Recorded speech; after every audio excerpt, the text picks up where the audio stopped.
Por décadas, a ideia de um Brasil capaz de construir um submarino nuclear parecia impossível até mesmo para seus aliados mais próximos. Para muitos, éramos apenas um país gigante em território, mas pequeno em ambição militar. Um país conhecido por sua natureza exuberante, seu futebol, sua música, nunca pela capacidade de desenvolver um dos equipamentos militares mais complexos e tecnologicamente desafiadores já concebidos pela humanidade. Mas essa percepção estava prestes a mudar.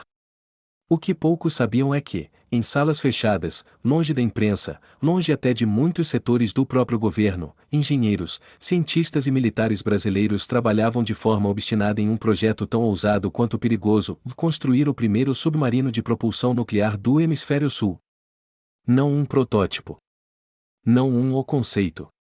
Mas um submarino operacional, silencioso, invisível aos radares e capaz de navegar por meses longe da costa, impondo respeito até às maiores potências militares.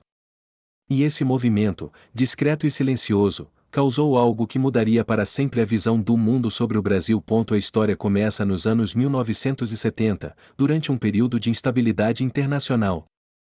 A Guerra Fria ainda ditava o ritmo das potências, e os oceanos eram considerados o tabuleiro mais importante da disputa.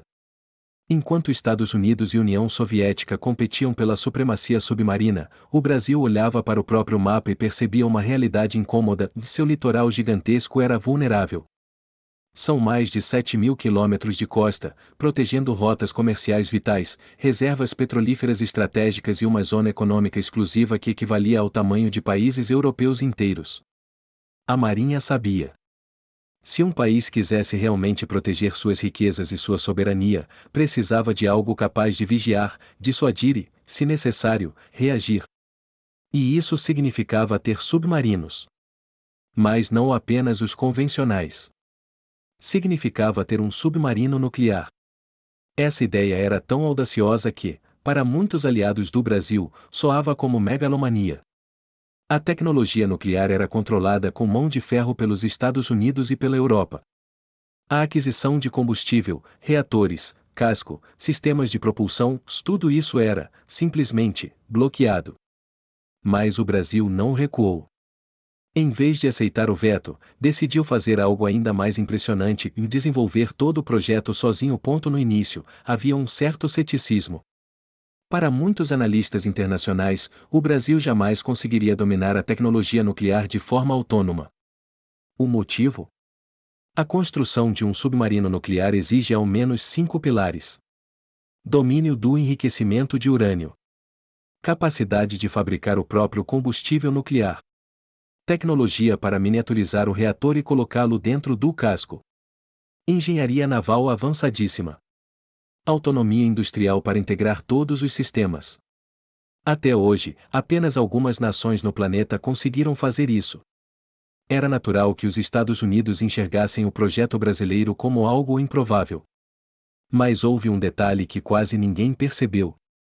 A Marinha Brasileira nunca precisou que acreditassem. Ela só precisava que não atrapalhassem. E foi exatamente isso que aconteceu. Enquanto muitos subestimavam o país, o Brasil avançou de forma silenciosa.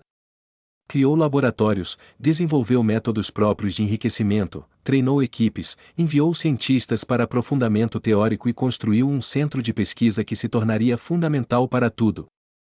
O Centro Tecnológico da Marinha em São Paulo, onde anos depois surgiria o reator nuclear brasileiro para submarinos.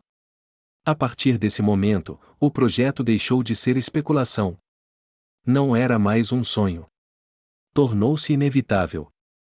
Os Estados Unidos sabiam que para um país dominar a propulsão nuclear, o principal obstáculo era o reator. E quando os primeiros relatórios informais começaram a circular de que o Brasil havia conseguido miniaturizar seu reator, a situação mudou drasticamente. Não foi uma surpresa pequena. Foi um choque. Os documentos confidenciais não deixavam dúvidas. O Brasil havia superado um dos maiores desafios da engenharia militar moderna, utilizando uma tecnologia própria de ultracentrífugas, mais silenciosa, mais eficiente e mais segura do que muitos especialistas estrangeiros imaginaram possível. Uma tecnologia que nem os Estados Unidos tinham acesso e que, para a surpresa de muitos analistas internacionais, funcionava. Esse foi o momento em que o projeto deixou de ser invisível e se tornou impossível de ignorar. Relatórios internos do Pentágono descreviam o Brasil como um novo ator estratégico no Oceano Atlântico. Outros alertavam: o Brasil pode atingir capacidade de dissuasão de alto nível em menos de 2 décadas. Para um país fora do eixo tradicional das potências, isso era extraordinário. O mundo observava, incrédulo. Mas o Brasil continuava avançando. Em 2008, um anúncio chocou o cenário militar internacional. O Brasil estabeleceu uma parceria histórica com a França para construir uma nova geração de submarinos. Mas havia um detalhe importantíssimo. Os franceses poderiam ajudar com o casco, com a estrutura, com a hidrodinâmica, mas não com a parte nuclear. O reator seria 100% brasileiro. Tecnologia nacional, engenheiros nacionais, combustível nacional. Foi um recado silencioso ao mundo. O Brasil estava pronto. A parceria acelerou outro passo crucial, a construção da Base Naval de Itaguaí, um dos complexos navais mais modernos do mundo, projetado especificamente para abrigar o futuro submarino nuclear. Ali, longe das câmeras e de curiosos, nascia o coração do projeto. A verdade é que, desde o início, muitos nos Estados Unidos simplesmente não acreditavam que o Brasil pudesse desenvolver sozinho um submarino nuclear operacional.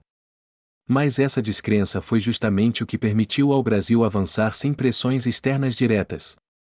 Quando finalmente ficou claro que o país estava prestes a entregar o primeiro submarino nuclear do Hemisfério Sul, a percepção mudou. Não era mais sobre tecnologia. Não era mais sobre poder militar. Era sobre respeito. E sobre o fato incontestável de que o Brasil havia entrado para um clube extremamente exclusivo, um clube com pouquíssimos membros, todos grandes potências mundiais. O submarino Álvaro Alberto não seria apenas uma arma. Seria um divisor de águas. A chegada desse submarino representa mais do que um avanço militar. Ela representa soberania no Atlântico Sul.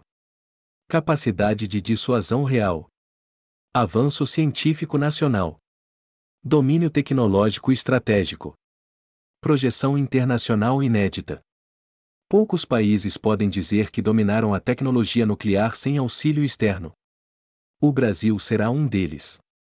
E quando o submarino finalmente entrar em operação plena, será impossível negar. O Brasil realizou algo que muitos pensaram ser inalcançável. Algo que nem os Estados Unidos acreditaram que um dia aconteceria.